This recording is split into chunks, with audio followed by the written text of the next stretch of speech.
Nesta noite eu quero compartilhar com os irmãos acerca do testamento do justo.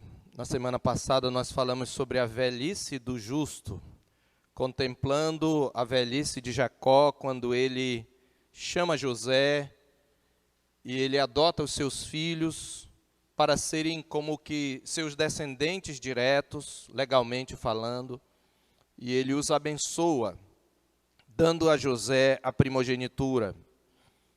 E hoje nós veremos sobre o testamento do justo. Qual é a herança do justo para os seus filhos? Esta herança equivale à herança do próprio Deus, que fez de Jacó cabeça pactual, ou como chamamos, cabeça federal, e como tal, como mediador de aliança, ele pronuncia a bênção. Então, o testamento do justo consiste em bênção por herança. A bênção é a herança. E ele, então, abençoa os seus filhos, e nós vamos aprender um pouco sobre as bênçãos de Deus sobre o seu povo escolhido, que devem ser passadas dos pais para os filhos. Os pais devem trazer e transmitir esse legado, essa herança para os seus filhos. Assim, nós leremos Gênesis 49. Depois chamou Jacó a seus filhos e disse: Ajuntai-vos, e eu vos farei saber o que vos há de acontecer nos dias vindouros. Ajuntai-vos e ouvi, filhos de Jacó. Ouvi a Israel, vosso pai. Rúben, tu és meu primogênito, minha força e as primícias do meu vigor, o mais excelente em altivez e o mais excelente em poder. Impetuoso como a água, não serás o mais excelente, porque subiste ao leito de teu pai e o profanaste. Subiste à minha cama. Simeão e Levi são irmãos. As suas espadas são instrumentos de violência. No seu conselho não entre minha alma, com seu agrupamento minha glória não se ajunte. Porque no seu furor mataram homens, e na sua vontade perversa já retaram touros. Maldito seja o seu furor, pois era forte, e a sua ira, pois era dura. Dividi-los-ei em Jacó e os espalharei em Israel. Judá, teus irmãos te louvarão. A tua mão estará sobre a cerviz de teus inimigos. Os filhos de teu pai se inclinarão a ti. Judá é leãozinho. Da presa subiste, filho meu. Encurva-se e deita-se como leão e como leoa. Quem o despertará? O cetro não se arredará de Judá, nem o bastão de entre seus pés, até que venha Siló. E a ele obedecerão os povos. Ele amarrará o seu jumentinho à vide, e o filho da sua jumenta à videira mais excelente. Lavará as suas vestes no vinho e a sua capa em sangue de uvas. Os seus olhos serão cintilantes de vinho e os seus dentes brancos de leite. Zebulon habitará na praia dos mares e servirá de porto de navios, e o seu limite se estenderá até Sidom. Issacar é jumento de fortes ossos, de repouso entre os rebanhos de ovelhas. Viu que o repouso era bom e que a terra era deliciosa. Baixou os ombros à carga e sujeitou-se ao trabalho servil. Dan julgará o seu povo como uma das tribos de Israel. Dan será serpente junto ao caminho, uma víbora junto à vereda que morde os talões do cavalo e faz cair o seu cavaleiro por detrás. A tua salvação espero, ó Senhor. Gade, uma guerrilha o acometerá, mas ele a acometerá por sua retaguarda. Asser, o seu pão será abundante e ele motivará delícias reais. Naftali é uma gazela solta. Ele profere palavras formosas. José é um ramo frutífero junto à fonte. Seus galhos se estendem sobre o muro. Os flecheiros lhe dão amargura, atiram contra ele e o aborrecem. O seu arco, porém, permanece firme, e os seus braços são feitos ativos pelas mãos do poderoso de Jacó, sim, pelo pastor e pela pedra de Israel, pelo Deus de teu pai, o qual te ajudará, e pelo Todo-Poderoso, o qual te abençoará com bênçãos dos altos céus, com bênçãos das profundezas, com bênçãos dos seios e da madre. As bênçãos de teu pai excederão as bênçãos de meus pais, até ao cimo dos montes eternos. Estejam elas sobre a cabeça de José e sobre o alto da cabeça do que foi distinguido entre seus irmãos. Benjamim é lobo que despedaça. Pela manhã devora a presa e à tarde reparte o despojo. São estas as 12 tribos de Israel, e isto é o que lhes falou seu pai, quando os abençoou. E a cada um deles abençoou segundo a bênção que lhe cabia. Depois lhes ordenou, dizendo: eu me reúno ao meu povo, sepultai-me com meus pais na caverna que está no campo de Efron, o Eteu, na caverna que está no campo de Macpela, fronteiro a Manre, na terra de Canaã, a qual Abraão comprou de Efron com aquele campo em posse de sepultura. Ali sepultaram Abraão e Sara, sua mulher. Ali sepultaram Isaque e Rebeca, sua mulher. Ali sepultei Lia. O campo e a caverna que nele está, comprados aos filhos de Et. Tendo Jacó acabado de dar determinações a seus filhos, recolheu os pés na cama e expirou, e foi reunido ao seu povo. Amém. Senhor nosso Deus, abre os nossos olhos para que vejamos as maravilhas da Tua lei.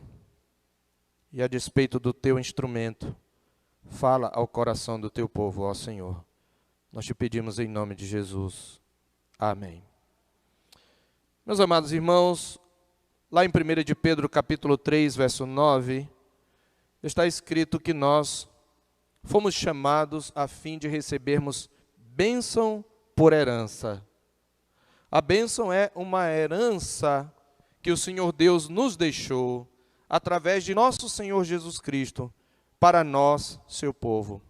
A palavra de Deus mesma nos diz que nós devemos ter os nossos olhos abertos e receber de Deus espírito de revelação e de sabedoria no pleno conhecimento do Senhor, para sabermos qual a riqueza, qual a esperança do seu chamamento, qual a riqueza da glória da sua herança nos santos e qual a suprema grandeza do seu poder.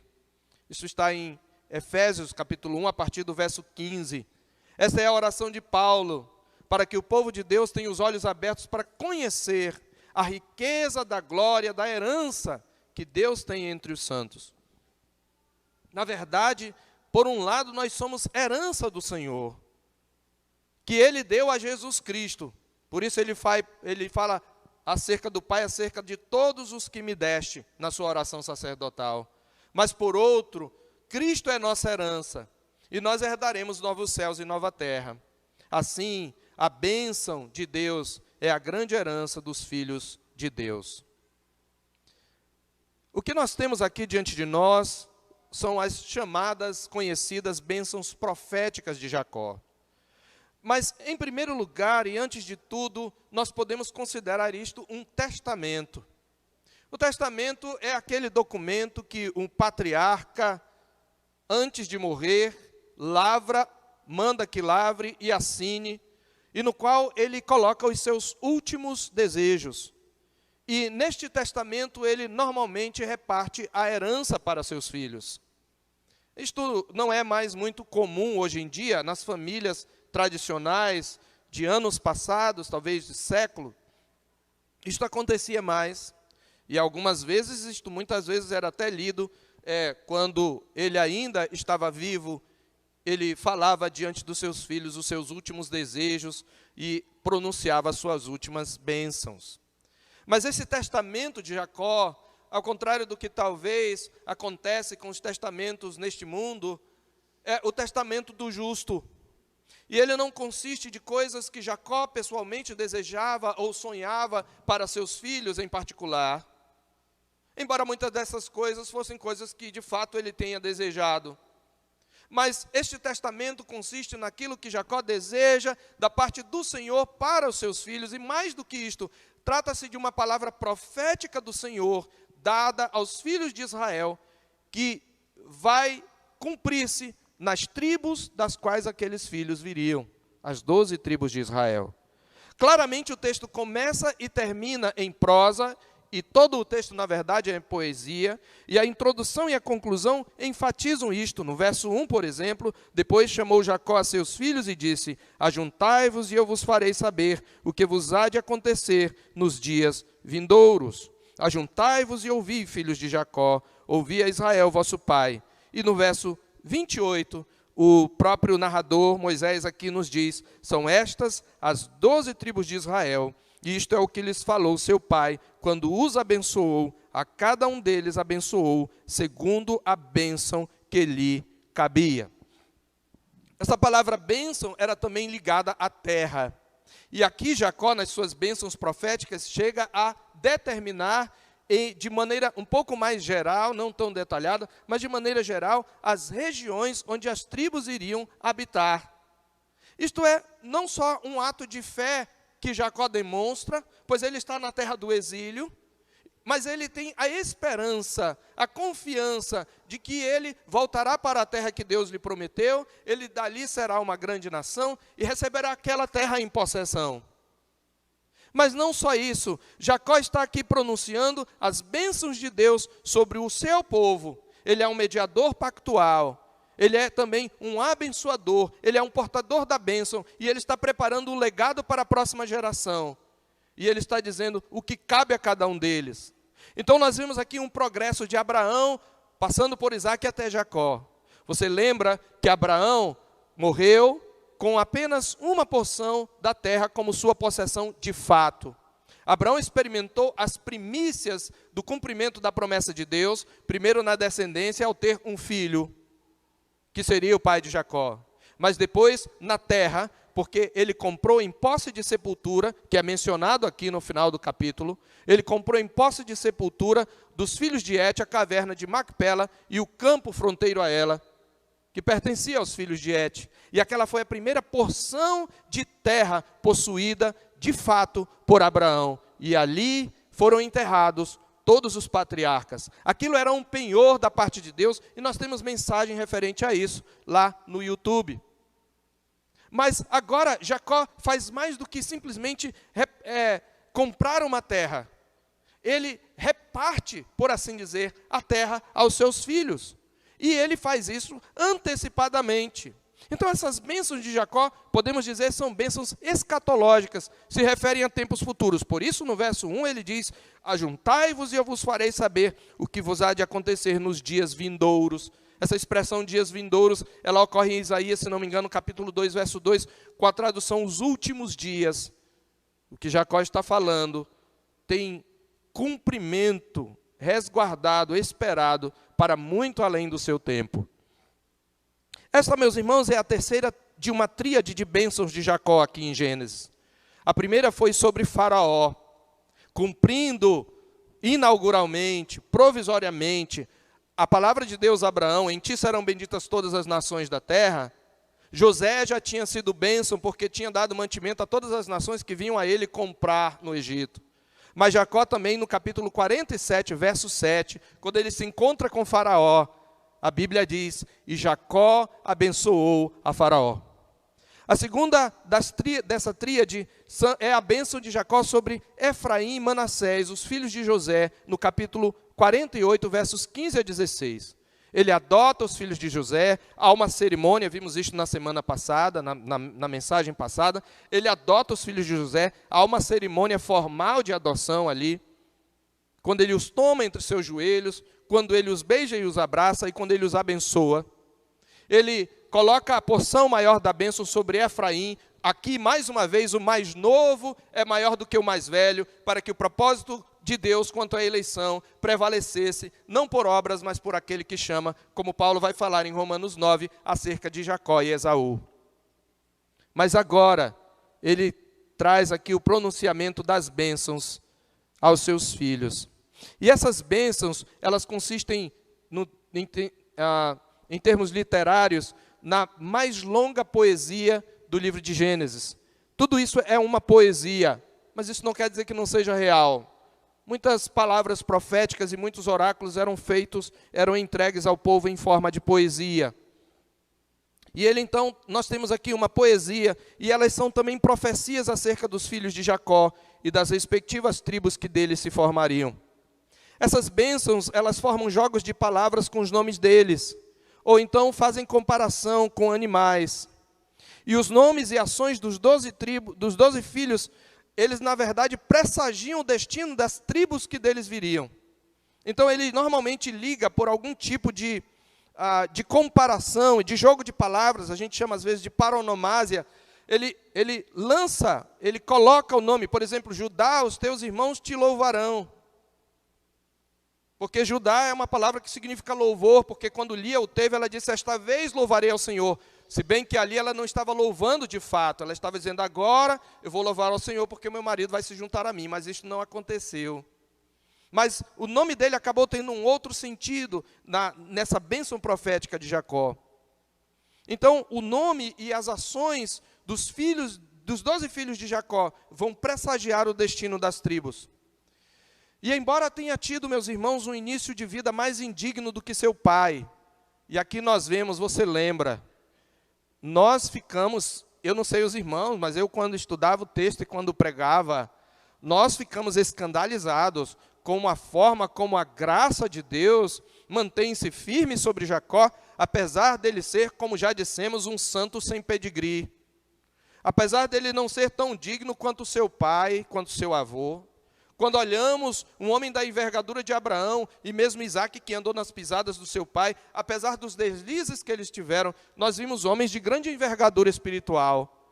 Mas Jacó era um homem a quem nós jamais pensaríamos que Deus iria abençoar. Ele começa a sua jornada procurando suplantar o irmão por meio do engano em conluio com a mãe, engana o próprio pai na sua velhice, aproveitando-se da sua cegueira. E muitas coisas acontecem na sua família que nós ainda vamos mencionar, mas o ponto aqui é que nós estamos vendo aqui nós vimos na semana passada a velhice do justo e os vislumbres da graça.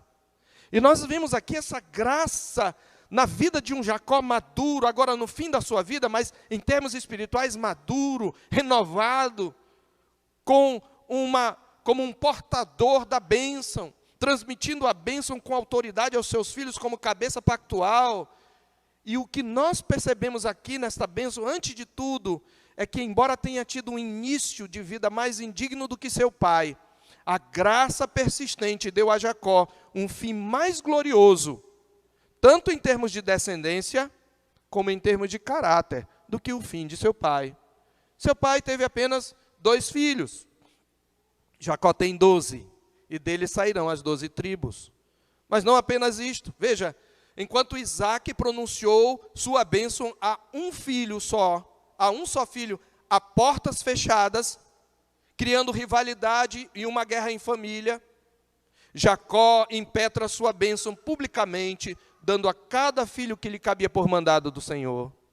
Isaac, que começou bem a sua vida, com aquela história tão linda do casamento, em que o servo de Abraão, através de obedecendo o seu Senhor, e em dependência de Deus, em oração, escolhe Rebeca para Isaac, mas no final, você sabe, Deus já havia dito, antes que eles fizessem o bem e o mal, o mais velho servirá ao mais moço, e Isaac tentou reverter essa bênção, e na hora de chamá-lo, nós já vimos isto em mensagens anteriores, quando o pai ia abençoar seus filhos, mesmo que ele tivesse um filho a quem ia dar a primogenitura, ele chamava a todos, e a cada um deles ele dava um tipo de bênção. Então, Isaac era para ter chamado Jacó e Esaú e concedido a bênção, mas ele sabia da promessa que havia feito Deus a Rebeca. E para evitar que o propósito de Deus prevalecesse, como se assim pudesse, Isaac chama apenas Esaú. Então, ele não é de todo inocente. Mas Rebeca, espreitando, soube daquilo e realizou e fez uma trama para enganar Isaac, que também é pecaminosa. Então, enquanto Isaac pronuncia sua bênção a um só filho a portas fechadas, criando rivalidade, Jacó impetra sua bênção publicamente, dando a cada filho que lhe cabia por mandado do Senhor. Além disso, enquanto Isaac, tendo os olhos escurecidos, você lembra lá, diz em Gênesis 27, que ele tinha os olhos escurecidos, também não conseguia ver com os olhos da fé, porque se baseou no cheiro, no tato, no gosto, e se enganou achando que Jacó era Esaú. Jacó, igualmente escurecido de vista, como está escrito no capítulo anterior, no entanto viu pela fé o cumprimento das bênçãos pactuais. Cego dos olhos, Jacó consegue enxergar mais longe do que Isaac. Vejam o que a graça faz, meus amados, na vida de um pecador. Vejam que aqui se cumpre aquele princípio de Romanos 5,20, e que onde abundou o pecado, superabundou a graça. Isto é esperança para nós. A graça é soberana e suplanta o pecado. Exceto os primeiros 4 filhos de Jacó, esse pronunciamento não é feito por ordem cronológica de nascimento, mas na ordem das esposas. Se você observar, Jacó, ele primeiro pronuncia a bênção sobre os 6 filhos de Lia. Issacar e Zebulon vêm logo depois de Judá, e eles, na verdade, são o 9º e o 10º. Mas eles são aqui colocados em 5º e 6º. Depois vêm os filhos de Bila, Dan e Naftali. Depois os filhos de Zilpa, Gade e Asser. E por fim os filhos de Raquel, José e Benjamim. Então nós vemos que começa com Lia e termina com Raquel. E a introdução e a conclusão das bênçãos apresentam o propósito dessa bênção profética, que é apontar as bênçãos particulares às 12 tribos de Israel e sua participação dentro do destino comum da nação santa. Meus irmãos, o que nós temos aqui para a nossa aplicação, e eu quero fazê-la em 5 princípios, o que nós estamos vendo diante de nós são as bênçãos de Deus sobre o seu povo escolhido. Nós não vamos nos deter nos detalhes, porque você tem aqui 12 bênçãos, vamos dizer. Nós temos 12 pronunciamentos, 12, dentro de um oráculo, nós temos como se fossem 12 oráculos, um para cada filho de Jacó. E se nós fôssemos destrinchar isso daqui, nós levaríamos muito mais do que uma mensagem. Mas eu quero destacar alguns princípios que se aplicam às bênçãos de Deus sobre nós, e também as nossas bênçãos que nós precisamos transmitir a nossos filhos, que são essas bênçãos de Deus, das quais nós somos portadores. E alguns princípios que nós aprendemos sobre as bênçãos de Deus sobre o seu povo escolhido são os seguintes. Primeiro, as bênçãos de Deus sobre o seu povo escolhido, nós verificamos aqui, são bênçãos concedidas pela palavra divina. A mesma palavra, Jacó aqui, ele não está, como eu falei, tão somente transmitindo um desejo pessoal para os seus filhos. É claro que isto é um desejo pessoal, pois aquilo que Deus planejou para ele, agora ele já abraçou pela fé. Então ele pode dizer que aquilo é o seu desejo, mas antes disso foi desejo do Senhor. E depois de muita luta, depois de quebrantá-lo, agora coxo e cego, é que ele reconhece isto. De modo que o que Jacó faz aqui é profetizar sobre seus filhos. E não é um profetizar nos moldes pós-modernos, ou nos moldes das denominações neopentecostais. Eu imagino uma coisa que eu desejo para você, eu profetizo sobre você e ela acontece porque minha palavra tem poder. Não é neste sentido, este sentido é totalmente estranho ao princípio bíblico da profecia. A profecia, na verdade, parte de uma revelação que Deus concede a Jacó. Ele aqui está cheio do Espírito Santo e ele está pronunciando aquilo que Deus ordenou a ele que pronunciasse. Ele atua como um juiz também. Então, quando nós dizemos que são bênçãos concedidas pela palavra divina, é que esse pronunciar das bênçãos de Jacó são palavras do próprio Deus. É Deus quem está falando.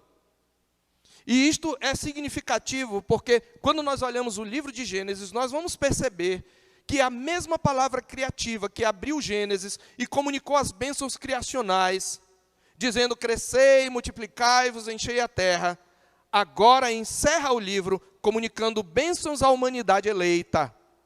E aqui existem bênçãos criacionais, que são concentradas em todos os filhos, mas especialmente em José, e temos bênçãos ligadas à redenção, que são concentradas em Judá. Então, as bênçãos criacionais e as bênçãos da redenção são pronunciadas sobre o povo da aliança, sobre a nova humanidade.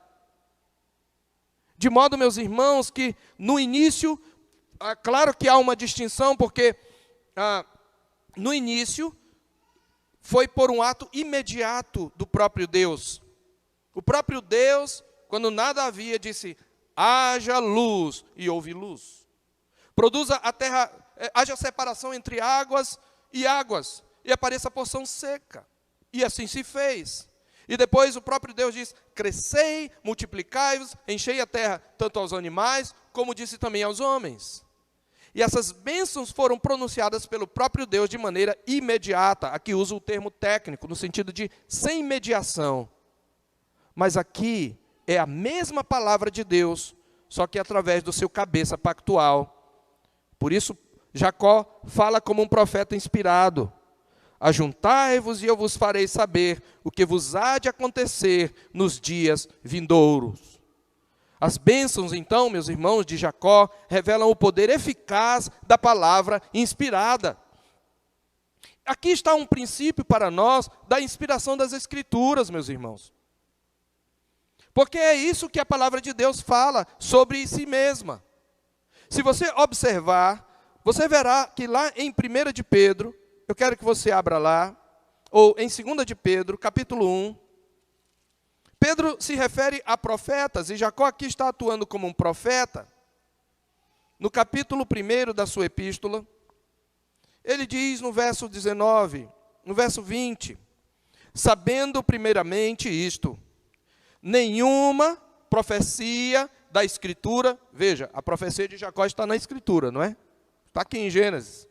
Ele diz, capítulo 1, verso 20, de 2 de Pedro, sabendo primeiramente isto, que nenhuma profecia da Escritura provém de particular elucidação. Essa palavra elucidação significa interpretação. Nenhuma profecia registrada na Escritura provém de uma mera interpretação do homem acerca das coisas ao seu redor. Não é fruto, ele está dizendo, da mente humana. Ele continua, porque nunca, olha a ênfase de Pedro, olha a redundância, nunca, jamais, qualquer profecia foi dada por vontade humana, nem é fruto de interpretação humana, nem é fruto da vontade humana. Isto inclui as bênçãos proféticas de Jacó. Pelo contrário, entretanto, homens santos falaram da parte de Deus, movidos pelo Espírito Santo. Então, essas bênçãos de Jacó, a própria Escritura interpreta, tudo vem de Deus. É por isso que a palavra de Deus diz, a Escritura, pois toda a Escritura é inspirada por Deus, e útil para o ensino, para a repreensão, para a correção, para a educação na justiça, a fim de que o homem de Deus seja perfeito e perfeitamente habilitado para toda boa obra.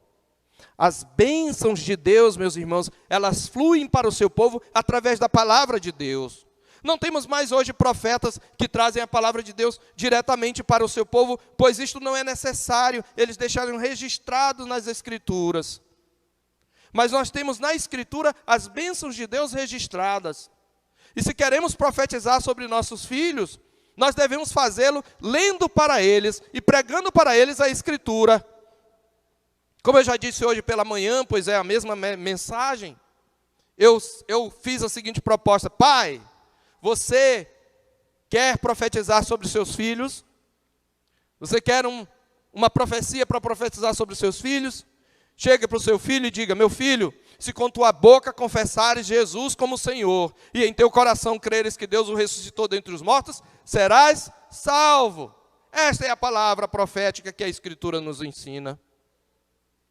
Filho meu, se aceitares contigo as minhas palavras e esconderes contigo o meu mandamento, para fazeres atento à sabedoria o teu ouvido, inclinares o coração ao entendimento.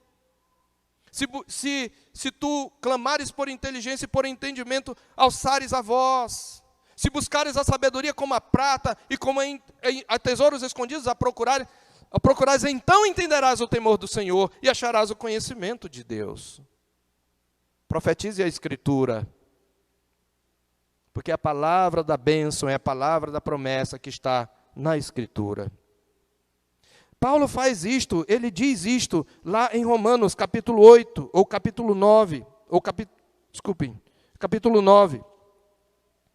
Quando ele está falando da rejeição de Israel, ele fala no verso 9, porque a palavra da promessa é esta: por esse tempo virei e Sara terá um filho. Por isso ele fala no verso 8, isto é, os filhos de Deus não são propriamente os da carne, mas devem ser considerados como descendentes dos filhos da promessa. E em todo o capítulo 9 até o 11, Paulo vai desenvolver a doutrina da eleição, mas vai também desenvolver a teologia da promessa. É por isso que lá no capítulo 10, ele culmina falando que a palavra está perto de ti, no capítulo 10, verso 8, a palavra está perto de ti na tua boca e no teu coração, isto é, a palavra da fé que pregamos. Se com tua boca confessares Jesus como Senhor, e em teu coração creres que Deus o ressuscitou dentre os mortos, serás salvo.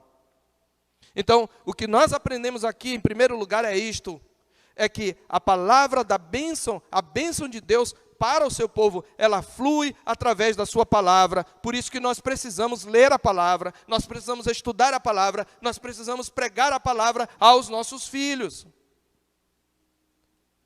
Esta é a bênção. É assim que passaremos o legado da promessa. Em segundo lugar, nós aprendemos destas bênçãos proféticas de Jacó, que as bênçãos de Deus ao seu povo são concedidas inteiramente pela graça. Esta é uma verdade que já conhecemos, não é? Sola gratia é um dos princípios da reforma protestante. Mas nunca é demais nós relembrarmos que estas bênçãos, elas não são concedidas por qualquer merecimento. Pense na família de Jacó, a começar do pai. O currículo vitae dessa família jamais a tornaria candidata a receber essas bênçãos. Se nós pensássemos numa família para ser a herdeira das bênçãos a Abraão e ser bênção para todos os povos, olhando para os filhos de Jacó, você consegue enxergar gente que pode ser bênção para os povos? Lembremos-nos, Jacó no início da sua vida é um enganador, um trapaceiro, que puxa pelo calcanhar do irmão. Depois ele tem filhos num momento, que são frutos de um triângulo amoroso, ou um quadrado amoroso, sei lá, porque entram as duas concubinas das suas mulheres, que por ele disputam o seu amor. E elas o alugam, até uma chega a alugá-lo para a outra. Nós vimos isto, a guerra de ídolos. Está lá a mensagem no YouTube. E Lia, o tempo todo, fez do amor de Jacó o seu ídolo, e Raquel fez de filhos o seu ídolo, e elas disputavam entre si. Depois, então, seus filhos foram nascendo no ritmo ofegante, e eles cresceram, e Jacó, por negligência, deixou sua filha ir visitar as filhas da terra, e ela foi estuprada, e foi raptada, e ficou na casa de Siquém. E nós sabemos que Simeão e Levi, que eram filhos de irmãos de Diná por pai e mãe, porque era ela filha de Lia, e ele também, eles, a traição, usando um símbolo sagrado que é a circuncisão, um sacramento na velha aliança, eles com dolo respondem aos filhos de Siquém, fazem uma aliança falsa, e juntos eles cometem uma chacina. Depois disto, a palavra de Deus nos diz que Rúben subiu ao leito de seu pai e deitou-se com Bila. Esta, além de ser uma espécie de impulso passional, carnal de Rúben, é também um ato de usurpação, porque esse ato de possuir a concubina de seu pai era uma forma de tentar usurpar o lugar do pai. Era assim que se considerava na cultura. E diz, e Israel o soube, mas Jacó não fez nada naquele momento. Depois disto, nós vemos toda a trama dos irmãos de José contra ele, para impedir que os sonhos que Deus colocou em seu coração, a revelação de Deus a ele não se cumprisse. Os irmãos traem, Jacó bebe do seu próprio veneno, eles traem a José, eles fingem que ele morreu, eles o vendem para o Egito. Judá, por sua vez, aparta-se dos seus irmãos por um tempo, casa-se com mulheres pagãs, tem filhos malignos que são mortos pelo Senhor por sua malignidade, e acaba tendo descendência da sua própria nora. E ali começa uma trajetória de conversão de Judá, como nós já vimos em mensagens anteriores. Como uma família assim pode ser abençoada? Nós somos aliancistas, não é, meus irmãos? E como aliancistas que nós somos, nós consideramos Israel a igreja do Velho Testamento. Nós temos uma igreja aqui. Uma igreja de 70 membros. Que igreja? Mas é sobre esta igreja de pecadores, indignos, que Deus pronuncia a bênção, para que ela seja bênção para todas as nações. Isto é graça. As bênçãos do Senhor sobre o seu povo são concedidas por graça. Em terceiro lugar, as bênçãos do Senhor sobre o seu povo são bênçãos que, no entanto, por outro lado, não desconsideram a gravidade do pecado, nem anulam suas consequências. Eu vou repetir. Apesar de que, por um lado, as bênçãos do Senhor são derramadas sobre o seu povo, por graça, apesar da indignidade do seu povo, essas bênçãos não desconsideram nem a gravidade do pecado e nem anulam suas consequências. É interessante isso. Ao mesmo tempo que Deus nos abençoa, os nossos pecados têm consequência. Aqueles que estão em Cristo estão livres para sempre do inferno. No entanto, como diz a nossa confissão de fé, os servos de Deus podem por um tempo cair e permanecer em trevas. E nesse período eles podem trair a aliança do Senhor, eles podem escandalizar a outros, eles podem entristecer o Espírito Santo de Deus, eles podem envergonhar o nome de Cristo e atrair sobre si juízos temporais. E mesmo voltando para Deus, eles podem sofrer muitas consequências dos seus pecados para o resto da sua vida. Então nós temos que tomar cuidado com o pecado. Onde é que nós vimos isso na bênção de Jacó? E aqui eu entro na bênção propriamente e apenas em um ponto. Eu quero chamar a sua atenção para Rúben, Simeão e Levi. As profecias sobre eles anunciam castigos para os crimes cometidos no passado. E como no caso de Esaú, nós podemos chamá-las de antibênçãos. Nós não vamos chamá-las propriamente de maldição, porque essa palavra maldição na Bíblia tem um peso muito forte. Lá desde o Gênesis, a serpente é amaldiçoada. Deus diz, maldita és entre todos os animais. A terra é amaldiçoada, mas Adão e Eva não são amaldiçoados, embora sobre eles esteja a maldição da aliança. Porque se eles fossem amaldiçoados por Deus, não haveria esperança. Mas logo depois, na próxima geração, Caim é amaldiçoado. Deus diz, maldito és por sobre a terra. E João vai nos dizer que Caim era filho da serpente, filho do maligno. Posteriormente, nós temos o filho de Noé, Cã, e na verdade, ele amaldiçoou o filho do seu filho, que é Canaã, já uma maldição pré-anunciada sobre os cananeus. Então você vai ver essa maldição que é pronunciada, e mesmo para Esaú, Isaac não pronuncia uma maldição, mas é o que a gente chamaria, alguns comentaristas chamam de antibênçãos. Você lembra? Logo depois de abençoar Jacó, Esaú chorando disse, não tem nenhuma bênção para mim, meu pai. E o pai lhe disse, longe dos lugares férteis será a tua habitação. Viverás da tua espada. Não é exatamente uma maldição, porque ele vai viver, mas vai ser difícil. Tu servirás ao teu irmão, mas quando tu sacudires o jugo da sua serviço, tu vai ser liberto, mas vai ser difícil. E aqui o que nós temos é de novo Jacó agora profetizando antibênçãos para Rúben. E aqui, queridos, há um jogo de palavras em que eu diria que Jacó, não de maneira desonesta, mas por ordem de Deus, puxa o tapete de Rúben. Rúben, você sabe, Simeão e Levi são os três na ordem de primogenitura. Rúben é o primeiro, é o primogênito. Depois nós temos Simeão e Levi. E os filhos de Jacó, eu quero que você imagine, eles estão ansiosos por ouvir as bênçãos. O que cabe a nós? Naquela cultura era normal eles pensarem, o que nosso pai vai nos trazer? O que ele vai nos dar? O que ele vai passar para nós? O que cabe a mim? Cada um deles certamente estava pensando nisso. E então ele começa a falar, veja que o que ele fala certamente vai enchendo o coração de Rúben de orgulho talvez. Veja o que ele diz, Rúben, e ele fala direto para Rúben, tu és o meu primogênito. Se você olhar, na maioria das bênçãos aqui, ele se dirige na terceira pessoa aos filhos. Mas aqui para Rúben, também para Judá, ele se dirige diretamente, Rúben deve estar lá.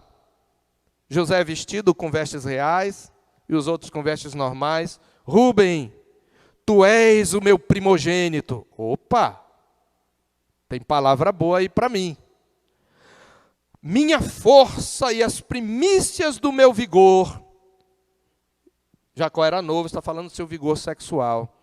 Você é o primeira fecundação, as primícias do meu vigor, o mais excelente em altivez e o mais excelente em poder é agora Jesus. Eu recebo, amém, aleluia, glória a Deus. Eu estou contextualizando aqui, mas foi mais ou menos esse o sentimento de Rúben. Aí vem a pancada. Impetuoso como a água, não serás o mais excelente, porque subiste ao leito de teu pai e o profanaste, subiste à minha cama. É interessante, ele coloca lá nas alturas, mas ele diz, você vai descer, sabe por quê? Porque você subiu, usurpando o lugar que era meu. E aí, Rúben, imagina, está lá nas alturas, buf! Esse é o momento de Rúben ser julgado por ter profanado o leito do seu pai.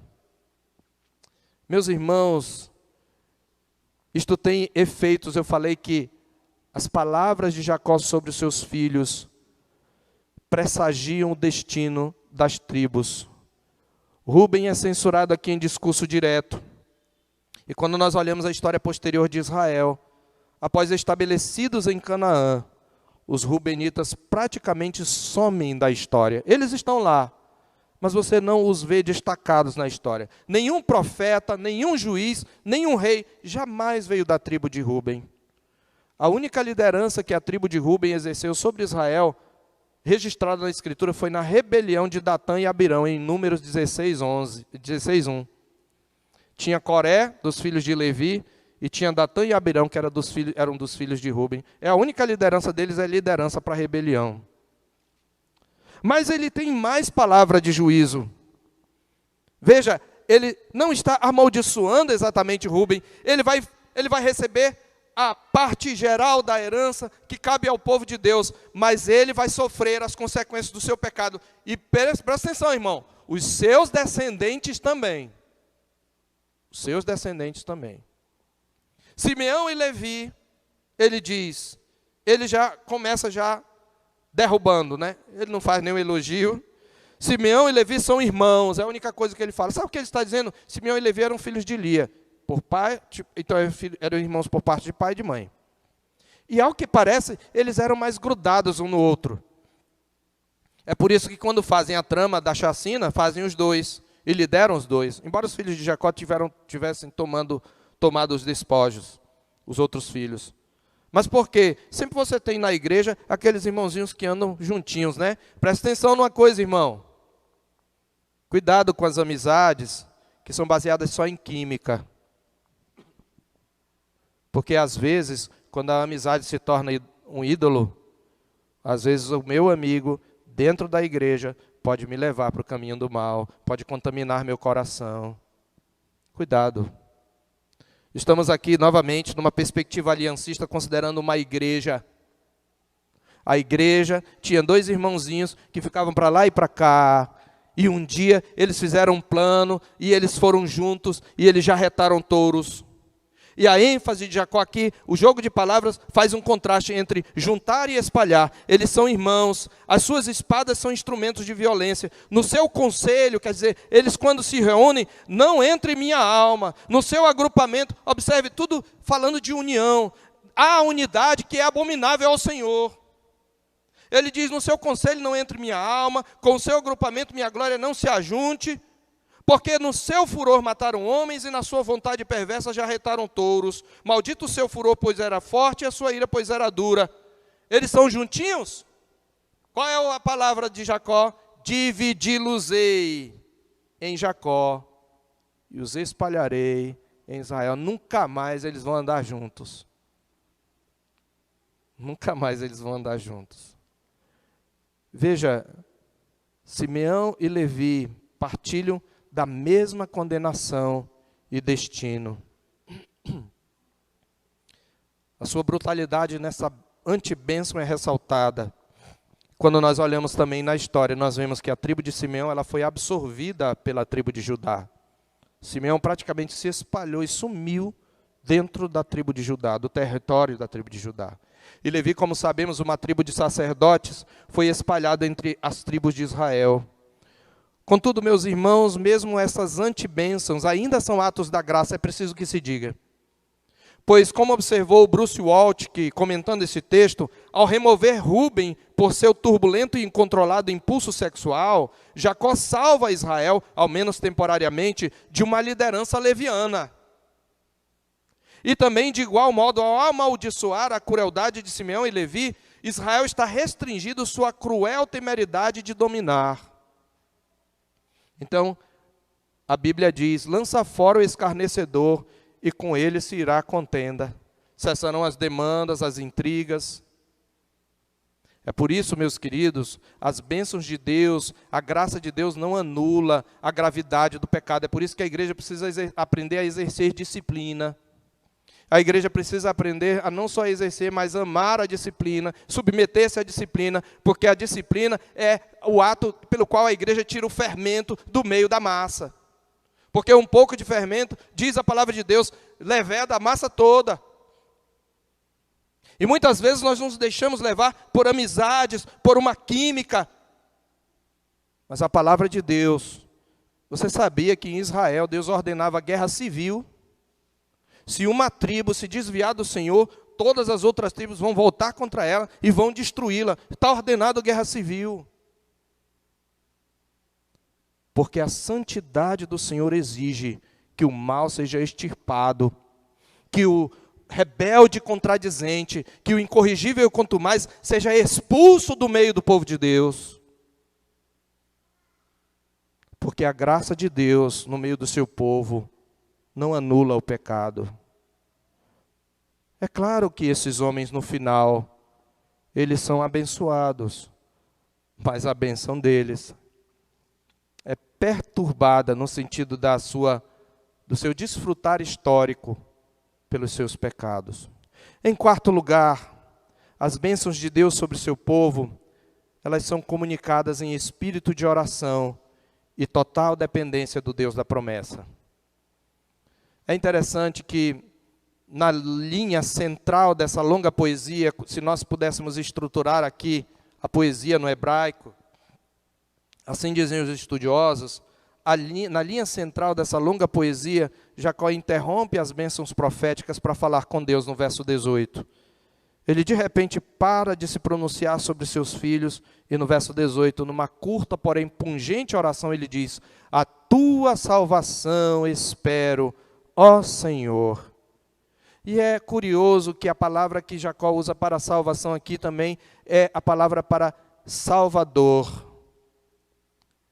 A palavra hebraica para salvação é a palavra rochear. Mas quando a Bíblia fala Jeová é salvação, ela fala Yeshua. A palavra que Jacó usa aqui é Yeshua. A tua salvação, o teu Salvador, espero, ó Senhor. Essa é uma frase curta, mas que resume toda a esperança cristã. Jacó não está pronunciando as bênçãos de si mesmo. Ele está pronunciando bênçãos em espírito de oração e total dependência de Deus. E é assim que devemos receber as bênçãos e transmitir as bênçãos aos nossos filhos. Em total dependência de Deus. E nessa expectativa, eu espero a tua salvação, ó Senhor. E em quinto e último lugar, as bênçãos de Deus sobre o seu povo escolhido são bênçãos que fluem através do cabeça pactual sobre a sua semente.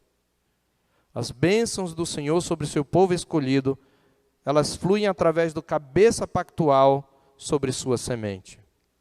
Primeiramente, nós temos aqui o próprio Jacó. Jacó, agora maduro, é cabeça pactual.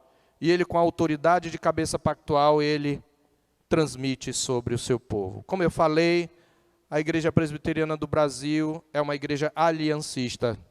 Sua teologia é como nós chamamos teologia federal, ou teologia da aliança. Nós entendemos que Deus, todo relacionamento de Deus com seu povo se estrutura através de alianças. Ele fez uma aliança da criação com Adão. Uma aliança que é chamada na nossa confissão de fé de pacto de obras, pois Adão poderia obedecer se assim o quisesse. Mas uma vez Adão caindo, Deus se interpôs com um pacto de graça, de levantar da semente da mulher um homem que iria suplantar a serpente. E Deus então, esta única aliança da criação, na verdade, é uma aliança só. Deus então estabeleceu a aliança da graça, e Ele fez então aliança com os vários mediadores pactuais. Ele fez a aliança com Noé, ou a aliança noaica da preservação. Ele fez uma aliança com Abrão, ou a aliança da promessa. Depois, quando Israel como nação, ele fez a aliança da lei, ou a aliança mosaica. Depois veio o reino e ele fez a aliança davídica, ou a aliança do reino. E então, com Cristo, ele traz a nova aliança. E todos aqueles a quem Deus chamou para ser cabeças pactuais, uma coisa importante é que, como a relação de cabeça pactual é de tal nível de solidariedade, que o representante, os atos do representante têm efeitos sobre os representados. Os atos do cabeça têm efeito sobre sua semente. É por isso que nós herdamos o pecado de Adão. É por isso que nós herdamos a corrupção de Adão e a condenação de Adão. Porque Adão era um cabeça pactual. O seu ato de desobediência teve efeitos sobre toda a humanidade que dele veio. E todas as vezes que nós vamos ver a história dos patriarcas e de todos aqueles que nós chamamos de personagens messiânicos, que são mediadores pactuais, os atos deles sempre trazem consequências, boas ou ruins, sobre seus filhos. Agora, Jacó, maduro, traz um pronunciamento de bênção. Mas a gente vê nisso dois cabeças pactuais aqui que se destacam. Nós vemos Judá e nós vemos José. Uma coisa que é interessante é que quando ele falou de Rúben e disse, você não vai ser mais o mais excelente, certamente Simeão e Levi pensaram, opa, é minha vez, eu sou o próximo na ordem. Mas ele disse, não vocês. E aí então ele diz, Judá. E você lembra de Judá no verso 10? Nós sabemos que Judá não começou pronto, um mediador pactual pronto. Mas nós acompanhamos a conversão de Judá no capítulo 38 de Gênesis, quando ele, confrontado por sua nora, diz, ela é justa, eu não. Há ali um princípio de arrependimento. Depois, no capítulo 42 de Gênesis, ao contrário de Rúben, que diz, mata os meus filhos se eu não trouxer Benjamim, Judá diz, olha, eu vou ser responsável por Benjamim, e como ele age ali como cabeça pactual, ele se coloca no lugar de Benjamim, eu vou ser pessoalmente responsável pela proteção do rapaz, tu demandarás da minha mão, pai, deixa nós irmos para não morrermos de fome. E quando ele está ali diante de José, no capítulo 44, que eles descobrem aquele copo de José no saco de mantimento de Benjamim, um estratagema de José para mais uma vez provar seus irmãos. O que acontece? Eles rasgam suas vestes e Judá faz aquele discurso comovente, e nesse discurso, Judá se oferece para ficar no lugar de Benjamim. Ele se oferece a sua vida pelo mais novo. Observe o que temos aqui. Judá, lá em Gênesis capítulo 44, no verso 33, agora, pois, fique teu servo em lugar do moço, por servo de meu senhor, e o moço que suba com seus irmãos. Judá, que tinha proposto vender José lá no início da história, agora propõe ficar no lugar do mais novo. O que é que você está vendo aqui? Não é um princípio do Evangelho? O primogênito oferece-se para morrer no lugar do mais novo. Este é um princípio do Evangelho. Não foi isso que Cristo fez? A Bíblia diz que Ele é o primogênito dentre os mortos, que Ele é o primogênito dentre muitos irmãos, lá em Romanos 8. Ele morreu pelos mais novos, embora Ele não tenha cometido o pecado. Eu costumo dizer que todas as vezes que um personagem ele age mal, ele comete pecado, ele reflete a nossa imagem, a imagem do homem pecador que nós somos e mulheres pecadoras que nós somos.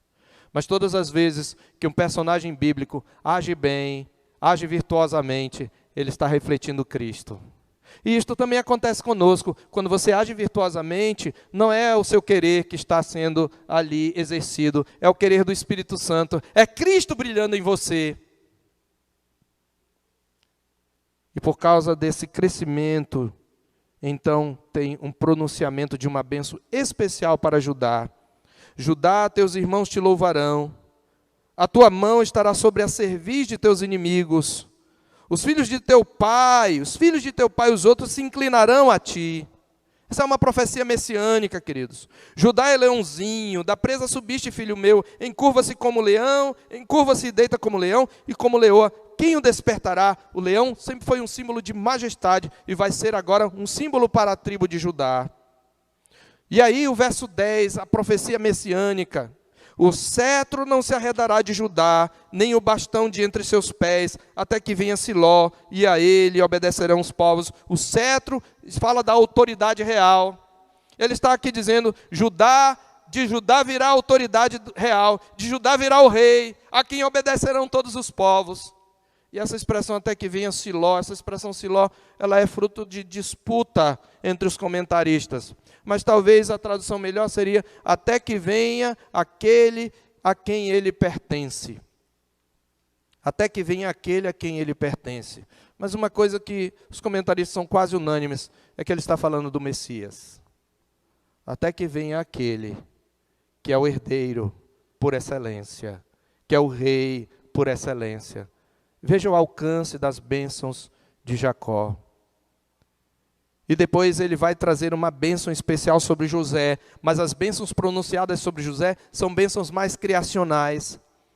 Mas é uma bênção excelente também. Aliás, desses 25 versículos que a bênção toma, a partir do verso 3, 5 versículos são dedicados a Judá e 5 a José. Eles ocupam a maior parte dessa profecia. E ele diz para José, José é um ramo frutífero junto à fonte. Seus galhos se estendem sobre o muro, os flecheiros lhe dão amargura, atiram contra ele e o aborrecem. Seu arco, porém, permanece firme e seus braços são feitos ativos. Mas não pela mão dele, mas não por sua virtude, pelas mãos do poderoso de Jacó, sim pelo pastor e pela pedra de Israel, pelo Deus de teu pai, o qual te ajudará, e pelo Todo-Poderoso, o qual te abençoará, com bênçãos dos altos céus, com bênçãos das profundezas, com bênçãos dos seios e da madre. As bênçãos de teu pai excederão as bênçãos de meus pais, até o cimo dos montes eternos. Estejam elas sobre a cabeça de José, e sobre o alto da cabeça do que foi distinguido entre os irmãos. Você lembra da capa que distinguia José e os irmãos com inveja? Ele não vai reinar sobre nós, não. E agora ele está ouvindo Jacó, não mais exercendo sua vontade carnal, mas exercendo a vontade do Senhor que havia escolhido José. E José, com as vestes reais, diz, esse é o mais distinguido dos irmãos. E a primogenitura foi de José. Nós encontramos isto lá no livro de 1 Crônicas, capítulo 5. Só para nós abrirmos lá rapidamente, para nós conferirmos, que está escrito em 1 Crônicas, capítulo 5, versículo 1. Deixa-me ver aqui.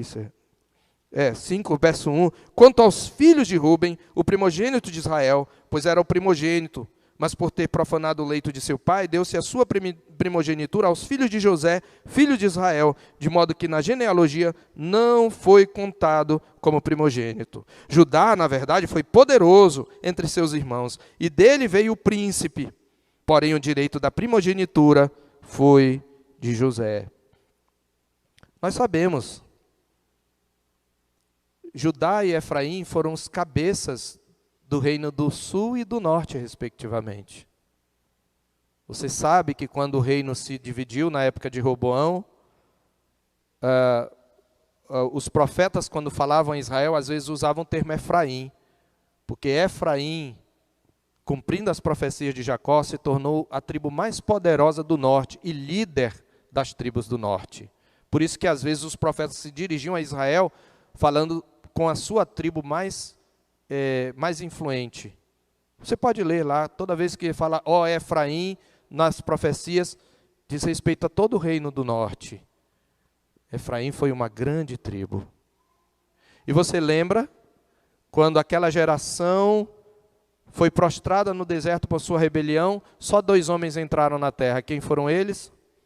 Josué, filho de Num, da tribo de Efraim.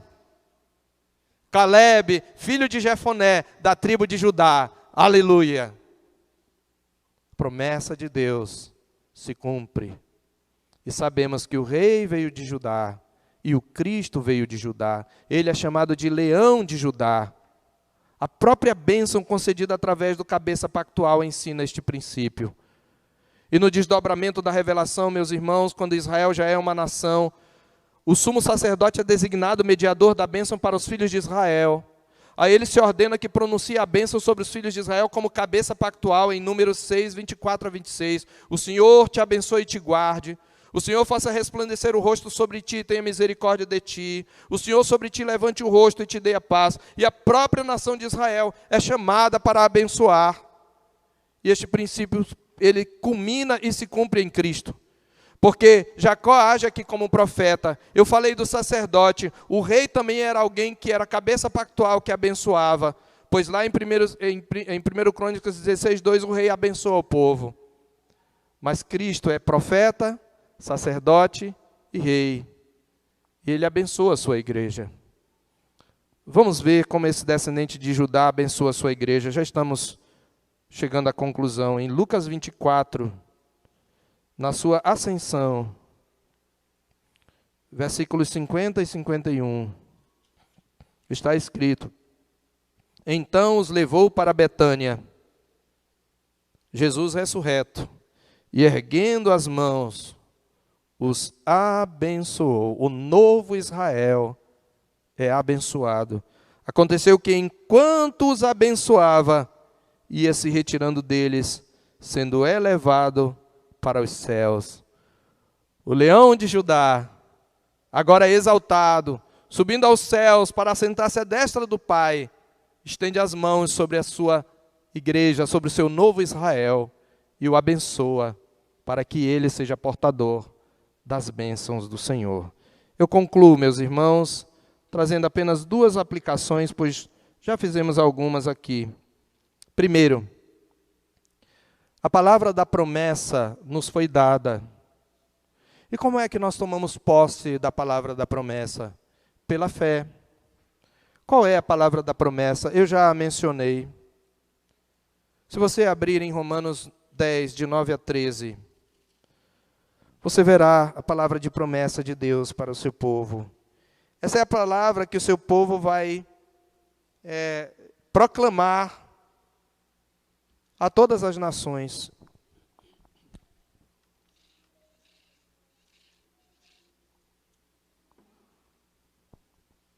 Lá está escrito, Romanos capítulo 10, desde o verso 6, mas a justiça decorrente da fé assim diz, e ele está citando Deuteronômio 30, de 12 a 14.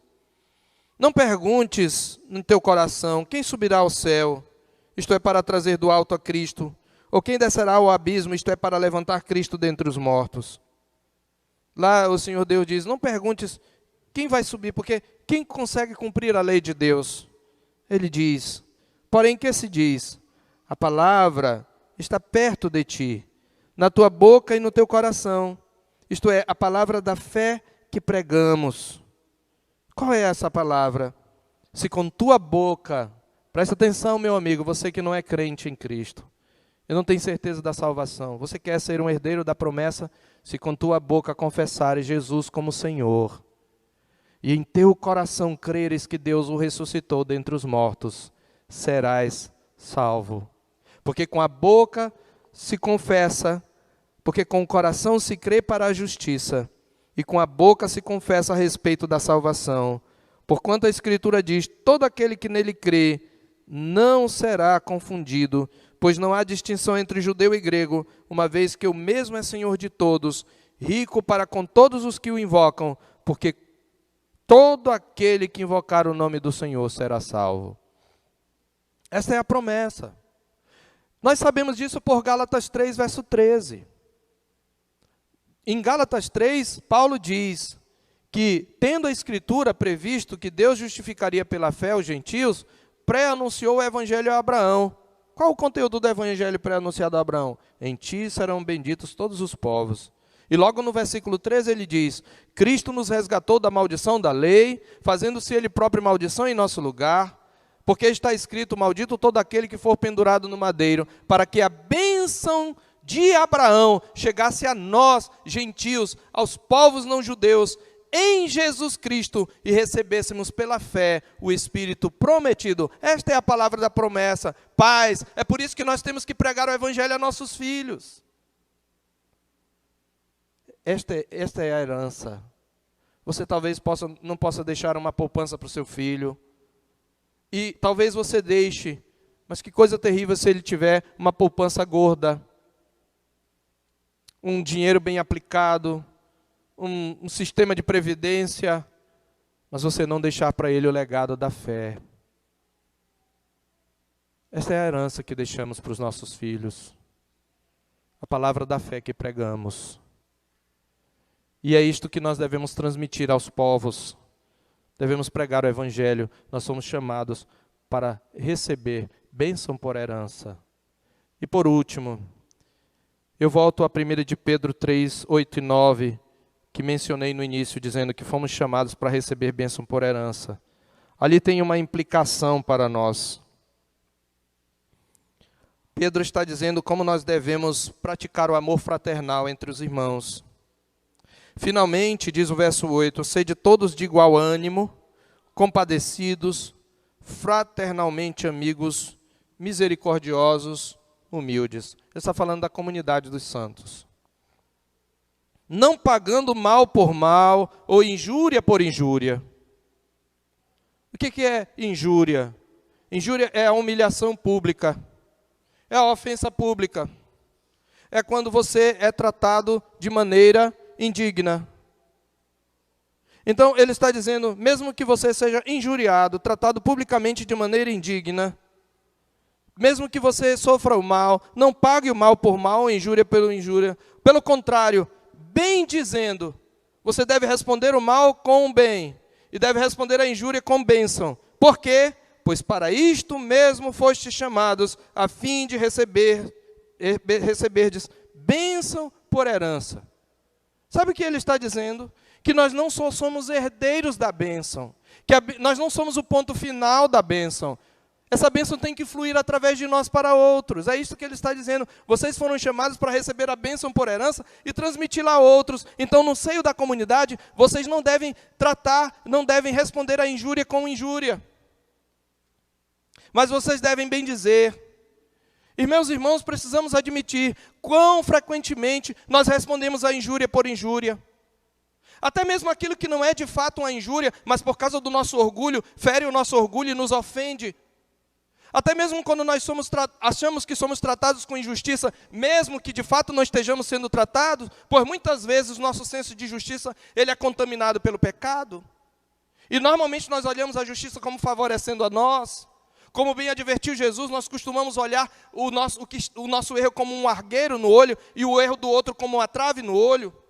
E muitas vezes nós tratamos o irmão com injúria, sem antes nem ir com ele e ouvi-lo e ganhá-lo, como a Bíblia diz. E quando nós fazemos assim, nós agimos contrário ao amor.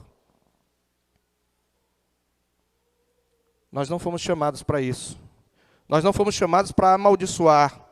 A igreja pode e deve, sim, trazer uma palavra de juízo. Ela o faz formalmente, seguindo os preceitos de Jesus, lá em Mateus 18. Sim, a igreja, não numa questão pessoal, mas a igreja, por isso que a Bíblia diz, quando você tem um litígio, vai com teu irmão, se ele não te ouvir, leva 1 ou 2 pessoas, se ele não ouvir essas 2 pessoas, leva a igreja, se ele não ouvir a igreja, agora a igreja, como portadora da palavra do Senhor, como portadora do evangelho do Senhor, da verdade do Senhor, vai exortá-lo, se ele não se arrepender ou se ela não arrepender, considera-o como gentil e publicano. A igreja pode pronunciar, sim, juízo sobre o réu contradizente. Mas isto é outra coisa. E quando ela o faz, é Cristo quem está fazendo. Mas nas nossas questões pessoais, quando eu acho que sou tratado com injustiça, e eu respondo àquela injustiça que eu sofro, com injúria, eu estou pecando e eu estou negando o meu chamado. Eu fui chamado para receber bênção por herança. Eu sou pastor há 28 anos. No dia 4 de julho, eu completei 28 anos de ministério. E uma das minhas mais frequentes orações são: Senhor, não me permite murmurar contra o teu povo. E olha que não tem gente que conheça mais os defeitos da igreja do que o pastor. Ele tem que conhecer. Ele conhece todos o que a gente chama de podres.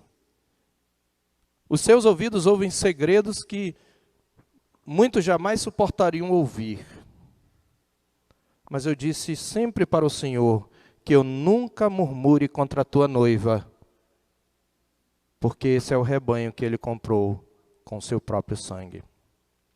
Fomos chamados para receber bênção por herança e para abençoar. E nós precisamos trazer de Deus essa bênção para os nossos filhos e uns para com os outros. Curve sua cabeça, feche os seus olhos, enquanto isso eu peço que o grupo de música venha.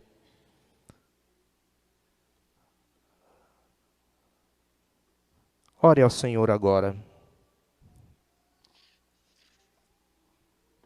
E conforme o Senhor falou ao seu coração, coloque a sua vida diante dele.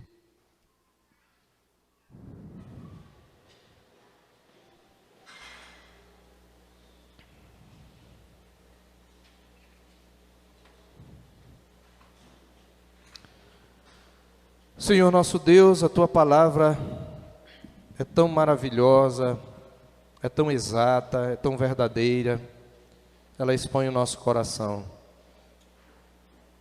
Ó Deus, que o Senhor nos ajude a examinarmos uns aos outros, ou nos examinarmos a nós mesmos, e a buscarmos, ó Deus, ver como é que nós estamos lidando com essa missão, com essa vocação, de sermos herdeiros e transmissores da bênção. Possamos refletir sobre como estamos vivenciando isto para com nossos filhos, porque muitas vezes nós pensamos muito na herança que vamos deixar em termos financeiros, em estabilidade, quando tudo que eles precisam é estabilidade espiritual. Também queremos, ó Deus, pedir que Tu nos ensines a temer o pecado, sabendo que ainda que sejamos o povo eleito, o Senhor não deixa de punir os pecados do Teu povo, e que nós, como Teu povo, precisamos reconhecer a gravidade do pecado e tratá-lo com seriedade na nossa vida e como igreja. Ajuda-nos, sobretudo, a olhar para Cristo, o leão de Judá, aquele a quem obedecerão todos os povos, aquele diante de quem todas as nações virão para dizer: grandes e admiráveis são as Tuas obras, ó Senhor Deus Todo-Poderoso. Justos e verdadeiros são os Teus caminhos, ó Rei das nações. Quem não temerá e não glorificará o Teu nome? Pois os Teus atos de justiça se fizeram manifestos. Que o Senhor nos ajude, ó Senhor, a sermos herdeiros e a sermos transmissores da bênção. Como foi Jacó, que a mesma graça que o burilou, que o moldou, possa nos moldar. Em nome de Jesus, amém.